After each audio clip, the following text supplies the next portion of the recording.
guys, this is Josh Quinnett. I'm speaking with Robert Hueston about Hydrophobia. Robert, can you take a second and explain kind of the basics of the game? Yeah, absolutely. So Hydrophobia is the first game showcasing the HydroEngine, which is the world's first true fluid dynamics engine. What that means is we've got a physics simulation of the water. So the water itself will move and react exactly like real water. It will push objects with the flow, and it will never be the same twice because it's a physics simulation. So you get lots of emergent behavior. And it's set in the mid-21st century. There's a massive backstory. It's the first part of a trilogy, in fact, involving sort of politics and an overpopulated world, and our main character's caught behind enemy lines when terrorists attack. So I see a lot of basic like platforming gameplay here. Naturally, you're going to be using some of this water physics mechanics in puzzles, like putting out fires, things like that. Can you tell us a little bit more about that? Yeah, absolutely. So at the start of the game, she's just out to survive, and like you say, there's a lot of flow-based puzzles. You can actually hack into CCTV cameras and look ahead of you and daisy chain through the network, remotely open doors to wipe enemies out. You can release water to put out fire, obviously, use electricity and water. And obviously there's a lot of procedural animation in terms of switching to swimming and swimming up elevator shafts, looking for air pockets. But further on from that, we get into what we're calling flow combat. And you have to use the water itself to take out your enemies. So, for example, the old gaming cliche of oil barrels. When you shoot an oil barrel in Hydrophobia, it will blow a hole in the wall and water will pour through that hole and carry the oil fire into your enemies. And you can chain together electricity and wiping them out with the water and drowning them and build up combos. And if you get a bad guy in that combo, then you get a multiplier, and that adds into your leaderboards.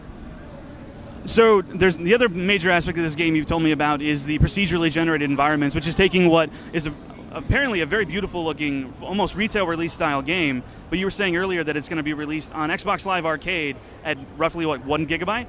That's absolutely right, yeah. Our game engine is called InfiniteWorlds, and like you say, that uses bespoke procedural technology, which allows us to get the file size down. So even though this is a AAA quality action-adventure, full scope, full scale that you'd normally see on a disc, we can deliver it on XBLA because we can get that file size down. And so that's why we've partnered with Microsoft in order to really expand the spectrum of what XBLA can deliver for gamers. And then, just like SpeedTree and Havoc Physics, both these technologies theoretically could be exported as middleware for other developers to take advantage of and implement in their games as well, correct?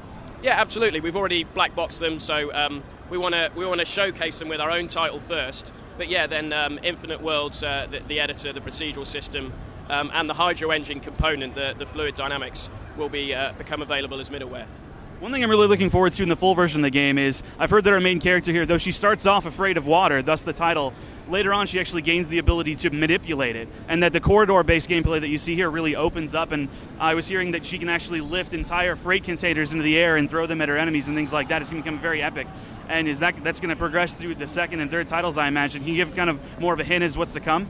Yeah, absolutely. I mean, we've got a very tight character arc with Kate. She starts off as a reluctant hero. We wanted to get away from the old cliche of a beautiful but deadly female lead and have her grow and evolve. So she starts off afraid, just out to survive, and her biggest threat and her biggest fear is the water itself. But by the end of the game, she's grown and evolved, and like you say, she gets this ability to actually control the water using nanotechnology. And you can lift up huge columns of water, you can throw around enemies, you can lift up oil barrels, you can shoot the oil barrel while you've got it held in that tower of water and watch it explode and use that with electricity and really fling objects around. It's almost like a superpower.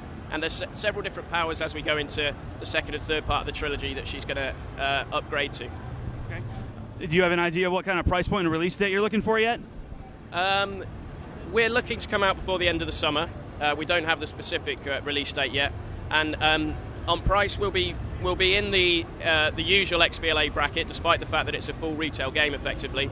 And I think actually people will be surprised at just how good value for money it's going to come out at. But again, that's not being announced just yet. All right, well, looks very exciting. Thank you very much for your time. I look forward to seeing Hydrophobia on Xbox Live Arcade.